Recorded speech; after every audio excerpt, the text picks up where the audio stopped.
어릴 때 자녀를 양육한 경험을 생각해 보면 아이들이 조금만 아파도 여간 그 부모의 마음이 힘들고 어렵지 않습니다. 그래서 마음이 애타고 조급해집니다. 어느 가정의 아이가 몸의 체온이 38도를 넘어가는 거예요. 그래서 병원에서 약을 받아왔고, 그리고 그 약을 먹어야 되는데 이제 약이 쓰니까 이 아이가 약을 안 먹으려고 입을 꽉 물고는, 그리고는 입을 벌리지 않는 겁니다. 아무리 어르고 달래도 약을 먹을 생각을 안 하는 겁니다. 그래서 엄마 아빠가 온갖 방법을 다 동원하고 온갖 재롱을 떨어도 아이가 입을 열 생각을 안 하는 겁니다. 엄마가 결국 마지막 결단을 하게 됩니다. 아빠에게 아이의 팔과 다리를 잡으라고 그러고, 그리고는 강제로 입을 벌려서 코를 잡고, 그리고는 약숟가락을 떠먹이는 겁니다.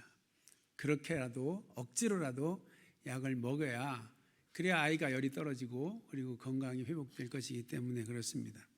그런데 이게 부모에게도 힘든 일이지만 아이에게도 하기 싫은 거, 먹기 싫은 거 억지로 먹어야 되니 얼마나 힘들겠습니까? 아이가 그런 상한 마음을 가지고 이렇게 생각합니다. 드디어 이 아줌마 아저씨가 본색을 드러내는구나. 나의 엄마 아빠이면 어떻게 나한테 이렇게 무지막지하게 행동할 수 있어? 내 아빠 엄마가 분명 아니야. 그러면 내 아빠 엄마는 어디 있지? 그렇게 생각을 하는 겁니다. 아이의 이러한 생각이 맞는 생각입니까? 약이 아무리 쓰고 그리고 먹기가 곤욕스러워도 먹어야 열이 떨어지고 먹어야 낫기 때문에 아이가 싫어하는 줄 알면서도 부모는 강제로 아이의 입을 벌려서 약을 먹게 하는 겁니다. 이것이 부모의 마음이고 이것이 사랑의 마음입니다. 이러한 부모의 마음, 사랑의 마음에 대한 깨달음이 꼭 쓴 약을 거부하는 아이에게만 배움이 있어야 되겠습니까? 성도인 우리에게도 분명한 배움이 있어야겠습니다. 비록 눈에 보이는 고난과 어려움이 있어도 이를 허락하시는 하나님의 마음이 어떠할까라고 하는 것을 우리가 알 수 있어야 하는 것입니다. 그래야 성도인 것입니다. 하나님의 마음을 알지 못하면 그저 보이고 닥치는 고난과 어려움이 단순히 고통일 뿐입니다. 그런데 그 고통 속에 함께 하시는 하나님의 사랑을 우리가 알면, 그러면 그 고통을 견뎌낼 수 있는 힘이 생기게 되는 겁니다. 그리고 그 끝은 선한 결과로 끝나게 되어 있는 겁니다. 오늘 말씀을 통해서 우리의 삶의 상황을 이렇게 하나님의 마음을 되짚어서 바라볼 수 있는 그와 같은 시선이 우리에게 열리기를 원합니다. 보이는 것만 보는 것이 아니라 그 안에 담겨 있는 하나님의 마음을 우리가 볼 수 있는 그런 영적인 눈이 열리기를 축복합니다. 하나님은 애굽 땅에 이 8번의 이적을 행하시고 이것을 통해서 애굽과 이스라엘에게 보이시고자 하는 표징이 있다, 그렇게 말씀하셨습니다. 우리가 지난 시간에 그 표징에 대해서 말씀을 나눴습니다. 그 표징은 바로 그 이적을 통해서 이를 행하시는 분이 여호와 하나님이다, 여호와 하나님을 너희가 알기를 원한다 라고 하는 것이 하나님의 이적을 행하시는 이유였던 것입니다. 이 표징을 위해서 하나님은 지금까지 8번의 놀라운 이적과 재앙으로 애굽 땅에 함께 하셨습니다. 그러나 바로는 8번의 놀라운 이적과 이를 통한 표징을 보았음에도 여전히 하나님을 역사의 주관자로 인정하는 것을 거부했습니다. 하나님께서 그래서 9번째 재앙으로 앞이 보이지 않아서 손을 앞으로 내밀어 더듬어야 되는, 한 치 앞도 보이지 않는 그런 흑암을 애굽 땅에 내리신 것입니다. 23절을 보면 이로 인해서 서로를 볼 수가 없었고, 그리고 자기 처소에서 일어나는 자가 없었다. 그렇게 말씀하고 있습니다. 아홉 번째 재앙은 그냥 우리가 밤에 느끼는 그 어두움, 그걸 이야기하는 게 아닙니다. 한 치 앞, 얼굴을 서로 맞대도 상대방이 보이지 않는 그런 깜깜한 흑암을 말하는 겁니다. 아무도 움직일 수조차 없는 그런 흑암을 말하는 겁니다. 나라 전체가 온전히 그냥 스톱되어진 모든 시스템이 그냥 멈추어져 있는 죽은 것 같은 그런 상황을 말하는 것입니다. 나라 전체가 아무것도 할 수 없는 마치 눈뜬 맹인처럼 그렇게 꼼짝 못하고 있는 그런 상황을 말하는 것입니다. 그런데도 24절에 보면 바로는 모세에게 양과 소는 머물러 두고 너희 어린 것들과 함께 너희가 함께 나가라, 그렇게 말하고 있습니다. 지금 모세가 바로에게 하나님께 제사하기 위해서 광야로 나아가겠다고 하는데, 제사할 짐승에 대해서는 가지고 나가는 걸 허락하지 않고 니들 몸만 나가라는 것입니다. 그런 아홉 번째까지도 하나님께서 주시는 기회를 외면한 것입니다. 하나님께서 기다려주시고 하나님께서 참아주시는 하나님의 마음을 외면하고 말았습니다. 외면할 뿐만 아니라 세상 권력을 이용해서 주의 종인 모세를 겁박하고 하나님께 대적을 했습니다. 29절에 모세의 말이 의미심장합니다. 우리 29절 말씀 같이 봉독합니다. 모세가 이르되 당신이 말씀하신 대로 내가 다시는 당신의 얼굴을 보지 아니하리이다. 바로는 자신과 애굽 땅에 계속 재앙을 선포하는 모세가 눈에 가시였고, 그래서 모세를 겁박하며 말하기를 다시 내 눈에 띄면 내가 너를 죽일 것이라고 그렇게 말을 했습니다. 모세는 다시는 내가 바로 앞에 나아가지 않겠노라고 그렇게 말하고 있습니다. 모세가 바로 앞에 다시는 나아가지 않는 일이 그것이 바로에게 유익한 일일까요?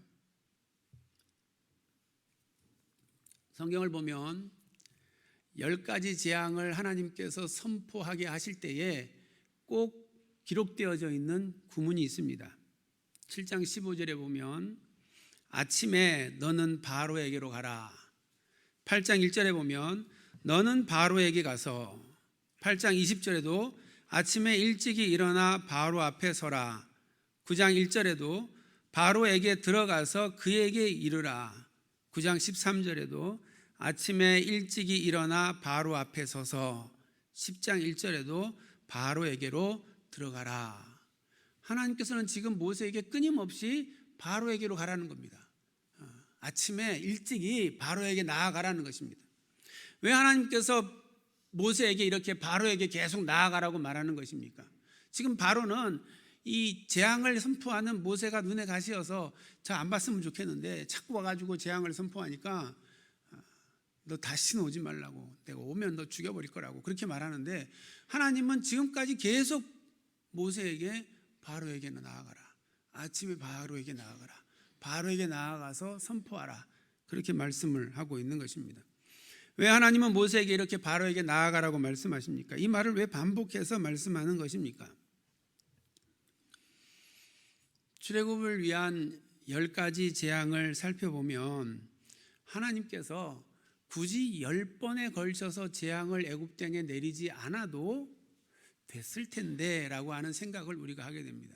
그 10가지 중에 그냥 뒤에 있는 3가지만 해도 충분히 이스라엘 백성들이 출애굽했을 겁니다.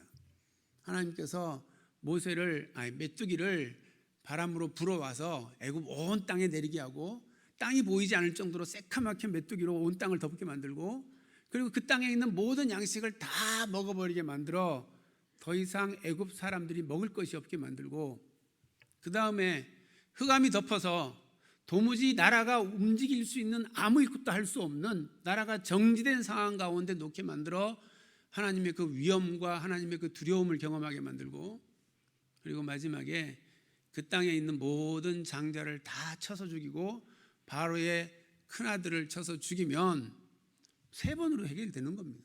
굳이 10번까지 할 필요 없는 겁니다. 근데 왜 하나님은 이 10번이라고 하는 재앙을 애굽 땅에 내리시는 걸까요? 여기에 하나님의 마음이 있습니다. 애굽 땅에 작은 것부터 재앙을 내리시며 큰 어려움과 큰 피해 없이 애굽 땅이 하나님의 교훈의 말씀을 받아들이고 하나님께 순종하기를 하나님이 원하셨습니다. 그러면 애굽도 큰 어려움 없고 이스라엘 백성도 자유롭게 하나님께서 출애굽하게 하셔서 하나님의 계획을 이루실 것이기 때문에 그렇습니다. 하나님께서 애굽 땅에 재앙을 내리시는 이유는 그 땅을 멸하기 위해서 재앙을 내리는 것이 아닌 것입니다. 그저 여호와 하나님의 표징을 드러내어 하나님의 일들을 이루시려고, 그것을 깨닫게 하시려고 재앙을 내리시는 것이었습니다. 그러니 처음부터 아주 죽이려고 재앙 내릴 이유가 없는 겁니다. 그냥 깨달을 정도만 조금 맛보는 겁니다. 그렇게 해놓고 야 빨리 깨달어, 내 말대로 해, 그렇게 말하는 겁니다. 안 들으니까 조금 더, 안 들으니까 조금 더, 그렇게 수위를 높여가면서 그러면서 돌아서기를 하나님께서는 요구하고 계시는 것입니다. 이것이 하나님께서 창조한 피조 세계에 대한 하나님의 마음입니다. 하나님은 온 땅의 누구도, 어느 민족도 멸하여지기를 원하지 않으십니다. 다 그리스도의 복음을 받아 구원 얻기를 원하시는 것이 하나님의 마음입니다. 이러한 마음이 바로에게만 향하겠습니까? 이스라엘 백성들을 향해서도 하나님은 동일한 마음을 가지고 이스라엘 백성들을 이끄셨습니다. 이스라엘 백성들이 출애굽하는 그 과정을 보면은 10가지 재앙을 경험하게 되고, 그리고 홍해를 건너가게 됩니다.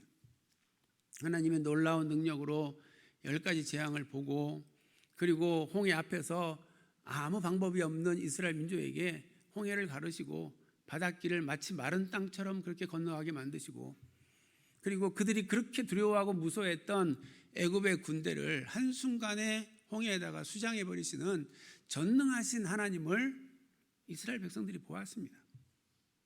이 정도면 자신과 함께 하시는 하나님이 전능하신 하나님이구나 알만도 한 일이었습니다. 그런데 홍해를 건너고 이스라엘 백성들이 어떻게 한 겁니까? 하나님은 끊임없이 그들을 보호하시고 지키셔서 가나안 땅까지 끌고 가시고자 하는 건데, 그래서 낮에는 뜨거운 태양 아래에서 구름 기둥으로 보호하시고 밤에는 불 기둥으로 그들을 지키시고 먹을 것이 없는 광야에서 만나를 주셔서 먹게 하시며 그 가나안 땅을 향하여 광야의 길을 가게 했던 겁니다. 그런데 그런 하나님을 광야의 길에서도 그들은 끊임없이 원망하고 불평하고 대적했던 것입니다. 도대체 생각이 있는 민족인지 무슨 배짱으로 그렇게 행동하는지 아무리 봐도 이해가 안 되는 그런 민족입니다. 그런데 그런 이스라엘 백성들에게 하나님께서 어떻게 하셨습니까? 시내산에 이르기까지 그곳에서 하나님의 말씀을 받고 하나님을 알고 하나님의 법을 알게 되기까지 그들을 무한 참아주시고 그들의 요구를 무한 들어주시는 하나님이셨습니다. 물이 없어서 괴롭다고 할 때에 마라의 쓴물을 단물로 만들어서 그들로 먹게 하셨습니다. 광야의 길이 피곤하고 지친다고 이야기할 때에 물샘 12과 종려 70주가 있는 엄청난 오아시스 엘림을 만나게 하시고 그곳에서 쉼을 누릴 수 있게 하셨습니다. 먹을 것이 없다고 할 때에 만나를 먹이시고 강한 동풍을 불게 하셔서 지중해에서부터 메추라기가 날아와서 고기를 먹게 하셨습니다. 아무것도 없는 광야에서 물을 찾을 수 없을 때에 하나님께서 반석을 쳐서 거기 바위에서부터 솟아나오는 물을 그들로 하여금 먹게 하셨습니다. 이런 놀라운 전능하신 하나님의 능력을 그들이 보았습니다. 그런데 왜 하나님은 이렇게 끝까지 참으시며 이스라엘 백성들을 이끄신 것입니까? 어떻게 하든지 얼르고 달래서 그들을 가나안 땅까지 인도하여 하나님의 말씀을 따라 행하는 하나님의 백성을 세우기 위해서, 그리고 참아주시고 또 가르쳐주시고 그러면서 광야의 길을 끌고 가신 것입니다. 이렇게 하시는 것이 이스라엘 백성들을 특별히 사랑해서 그렇게 하신 것입니까? 지으신 세상 모든 만물을 똑같이 사랑하시는 하나님께서 모든 세상 만물, 모든 세상 백성들로 하여금 하나님을 따르는 백성에게 하나님께서 어떻게 하시는가, 하나님이 택한 백성에게 하나님께서 어떤 일을 이루시는가라고 하는 것을 지금 이스라엘을 샘플로 택하셔서 보여주고 계시는 것입니다. 그것을 통해 만 백성이 창조자, 역사의 주권자인 하나님께로 돌아오도록 하기를 하나님께서 원하신 것입니다. 이렇게 한 영혼도 한 민족도 잃어버리지를 원치 않으시는 하나님의 마음을 우리가 알고 오늘 본문을 보면 더듬을 만한 흑암의 재앙을 애굽 땅에 부으신 것은 하나님이 아니십니다. 하나님은 8번 참으셨습니다. 그리고 그 작은 재앙들로 돌이키기를 원하셨습니다. 그러나 바로와 애굽은 끝까지 그 기회를 놓치고 말았습니다. 오히려 더 완악하여져서 하나님이 하시려는 뜻이 무엇인지 분명히 알매도 대적하였습니다. 바로와 애굽은 재앙이 처음 임할 때나 지금 9번째 재앙이 임할 때나 똑같이 그렇게 하나님 앞에서 영적인 어둠 가운데 하나님을 대적하고 그 어둠에 서 있는 그와 같은 백성들이었던 겁니다. 이 영적인 완악한 모습을 하나님께서 보시고 그들로 하여금 돌이키기 위하여 끊임없이 8번의 재앙을 통해 그들을 부르셨던 겁니다. 그런데 그 부름에도 응답하지 않자 하나님께서 9번째로 더듬을 만한 흑암이 그 땅 가운데 일어나게 하셨던 것입니다. 그런데 이것을 하나님께서 하셨느냐? 그렇지가 않습니다. 우리가 이 부분을 이해를 하면 오늘 본문을 다르게 읽을 수 있습니다. 하나님께서 9번째 재앙으로 애굽에 더듬을 만한 흑암을 내리신 것이 아니라 이미 영적으로 어두워져 있는 애굽 땅 가운데 하나님께서 돌보지 않으셨으면 벌써 흑암으로 그 온 땅이 덮였을 그 땅에 하나님께서 하나님의 빛을 비추시며 인내하시며 기다려 주셨던 겁니다.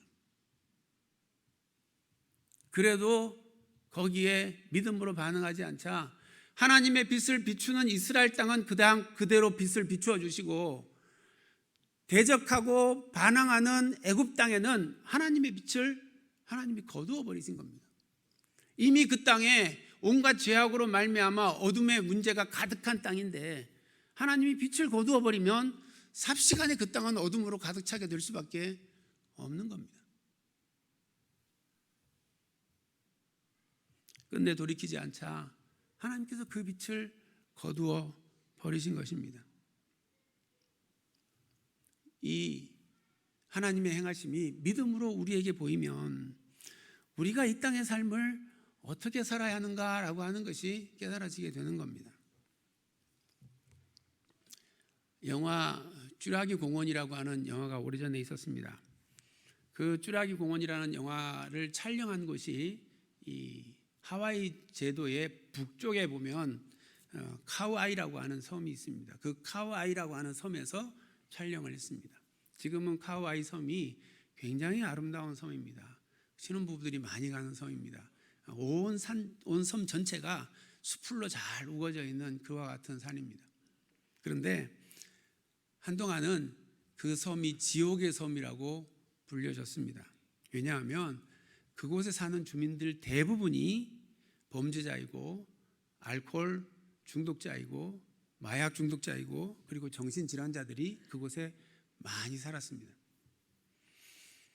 그러한 섬의 소식을 들은 사회학자 에미 워너라고 하는 교수님이 카우아이 섬의 종단 연구라고 하는 프로젝트를 시작을 했습니다. 이 카우아이 섬에서 1955년에 태어난 신생아 833명 중에 지극히 열악한 환경 가운데 있는 201명을 선택해서 그들이 태어나서 30세가 될 때까지 그들의 성장 과정을 계속 추적하는 그와 같은 대규모 연구를 시행한 겁니다. 워너 교수님은 이 연구를 시행하면서 이런 가설을 세웠습니다. 불우한 환경에서 물려받을 거 없고 돌볼 사람이 없는 이들은 반드시 그 부모와 똑같이 비행 청소년이 되고 범죄자가 되고 정신질환자가 될 것이다. 환경의 지배를 받는 그와 같은 사람이라고 하는 것을 가설로 세워놓고 그리고 그 연구를 시작을 했습니다. 그런데 연구 결과 이들 201명 중에 72명이 이 연구진의 가설을 깨는 일들이 일어났습니다. 그 72명은 그럼에도 불구하고 우등생이었고 그럼에도 불구하고 좋은 명문대에 들어간 청년들이 되었다라고 하는 것입니다. 교수님이 아니 얘들이 어떻게 이렇게 성장할 수가 있지? 뭐가 있다고? 아무것도 없는 그 땅에서 어떻게 저렇게 성장할 수 있어? 그리고는 72명을 한 사람씩 만나서 1대1로 면담을 했습니다. 그 이유를 찾기 위해서 면담을 했습니다. 그런데 72명을 면담하고 그리고 72명에게 공통된 한 가지 점이 있었다는 것을 알게 되었습니다.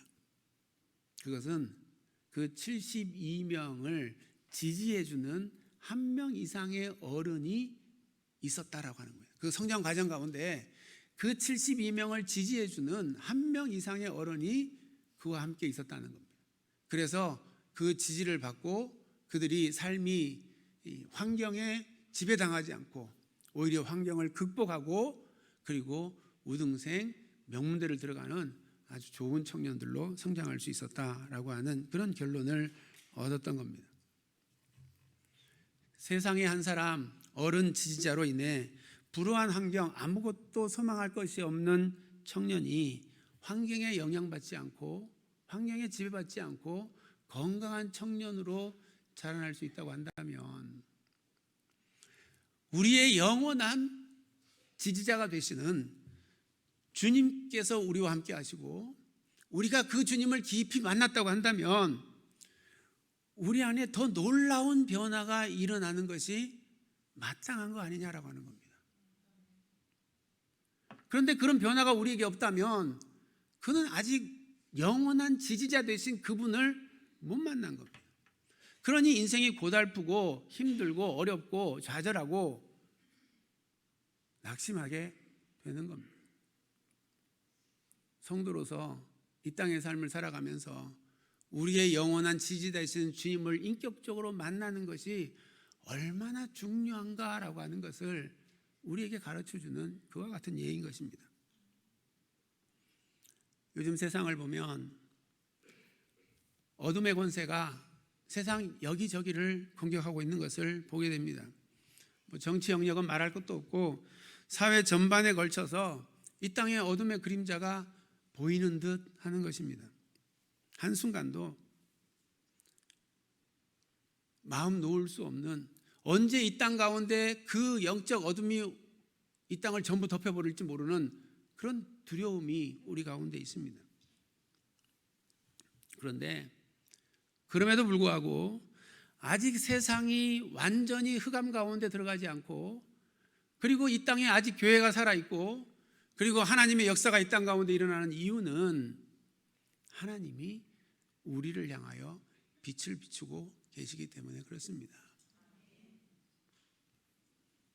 하나님의 그 빛 가운데 있는 자는 아무리 환경이 열악하고 어둠 가운데 있다 할지라도 그럼에도 불구하고 영적인 각성을 하고 영적인 부흥을 이루어내는 그와 같은 일들을 하게 되는 겁니다. 그래서 이 땅을 보면 한편에서는 영적 어둠이 가득 내려앉았는데 또 한편에서 보면 그것을 극복하기 위한 영적인 부흥의 역사가 성령님의 역사가 이곳저곳에서 드러나는 것을 우리가 보게 되는 겁니다. 한 사람 어른 지지자로 인하여 71명의 인생이 전혀 다른 삶이 됐던 것처럼 하나님의 빛을 바라보고 그 빛 가운데로 걸어가는 성도 교회 안에는 지금도 하나님의 영이 임하시는 부흥의 역사가 일어나는 것입니다. 우리가 그 하나님의 빛 가운데 걸어가 날마다 하나님과 교제하고 하나님께서 우리 교회를 통해 이루시기 원하는 영적 부흥을 이 2025년에 우리 다 같이 이루어갈 수 있기를 원합니다. 하나님의 빛 안에서 우리가 경성하여 깨어 있기를 원합니다. 깨어서 이 시대를 경계해야 하는 것입니다. 하나님께서 그 빛을 거두시고 마지막에 결국 심판하시기 그 전에 그 빛을 따라 주님 앞으로 달려나가야 합니다.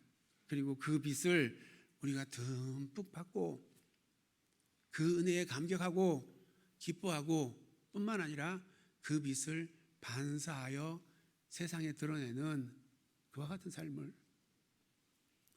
우리 모두가 살아갈 수 있기 원합니다.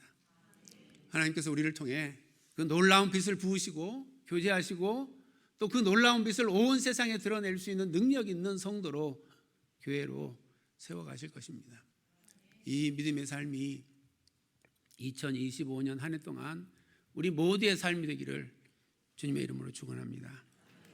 이제 주신 말씀을 생각하며 함께 이렇게 찬양하기 원합니다.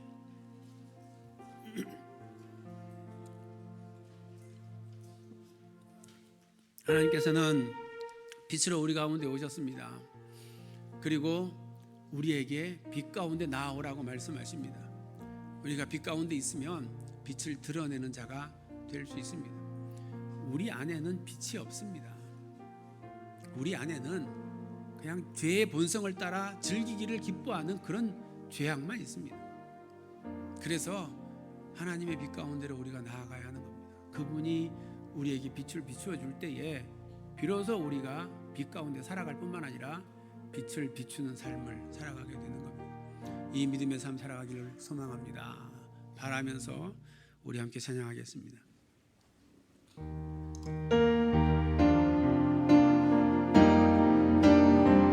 우리 영혼에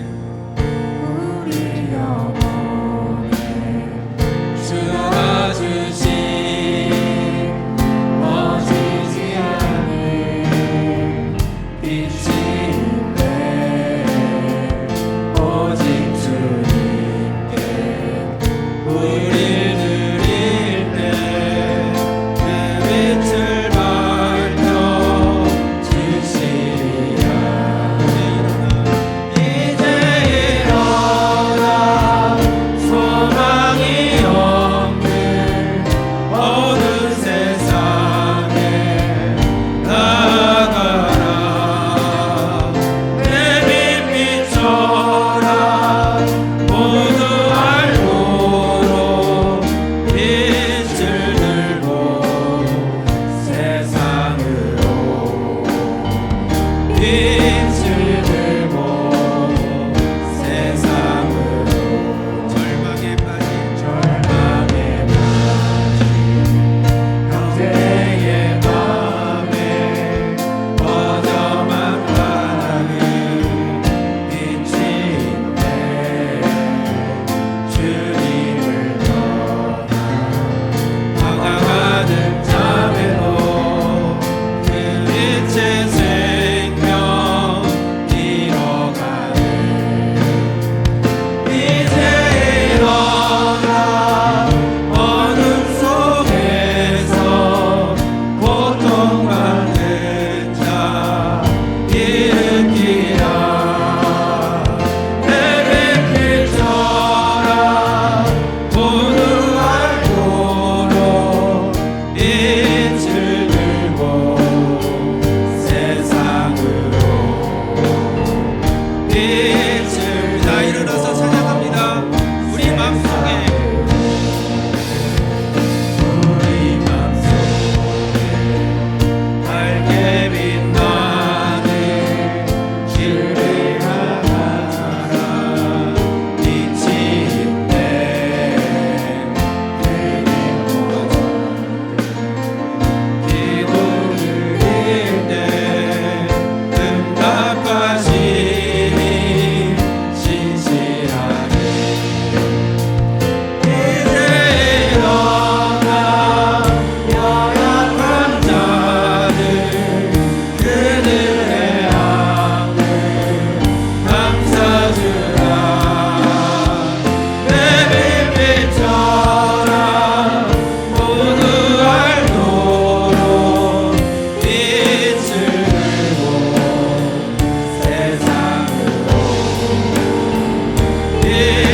사랑의 하나님, 2025년 한 해를 시작하며 우리의 빛으로 오신 주님을 우리가 다시금 바라보게 하시니 감사합니다. 우리의 마음 가운데 빛으로 오신 주님을 모시고 먼저 우리가 빛 가운데 살아가는 인생이 되기 원합니다. 우리의 삶 속에 어둠의 권세가 다 떠나가고 하늘빛이 가득한 삶을 살아가기 원합니다. 하나님의 나라의 삶이 이루어지기만 원합니다. 그러므로 우리의 영과 육과 혼이, 우리의 신앙과 삶이 주의 영으로 충만케 되어지는 복을 누리게 하여 주시옵소서. 하나님, 빛을 받아 빛의 삶을 살아갈 뿐만 아니라 온 세상을 향하여 빛으로 드러나는 저희들이 될 수 있도록 주여 인도하사 우리 가운데 비추시는 하나님의 빛을 세상 가운데 나누는 삶을 살아가는 저희들이 될 수 있도록 주님 인도하여 주시옵소서. 2025년이 이와 같이 빛 가운데 날마다 기쁨이 넘쳐나는 복된 삶이 될 수 있도록 주님 인도하여 주옵소서. 예수님의 이름으로 기도드립니다. 아멘.